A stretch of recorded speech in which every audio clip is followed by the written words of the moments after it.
Tai komanda. Todžias kebabai. Kuris iš jūsų todžia, kuris kebabai? Visi po biškį. Kaip kebabė daug ingredientų, tai mes visi tą kebabą ir sudarom. O kodėl kebabai? Skaniausi Kaune. Gal galit prisistatyti? Dominykas.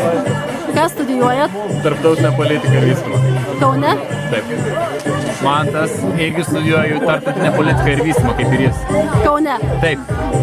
Inga studijuoju slaugą Kaune. Ką studijuojat? Slaugą.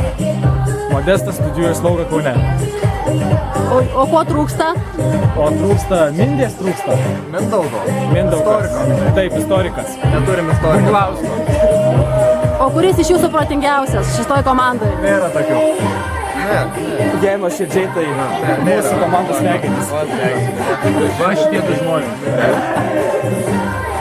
O kodėl dalyvaujate Jurbarke žaidime, o ne kur nors Kaune klube sėdite, Nes aš linksminatės? pats esu iš Jurbarko, esu pažįstamas su Edu, tiesiog pasiūlė, surinkom komandą ir tiesiog atvažiavom.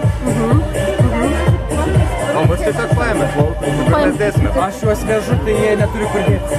Neturim ką veikti. O jūs draugai esat? Taip. Draugai iš nuo Jurbarko? Ne, taip, ne. Gerai, paskutinis klausimas, kaip švęsite pergalę? Ramiai. Labai kukliai.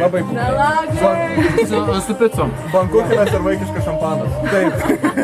Buratinas. Nieko daug, tikrai.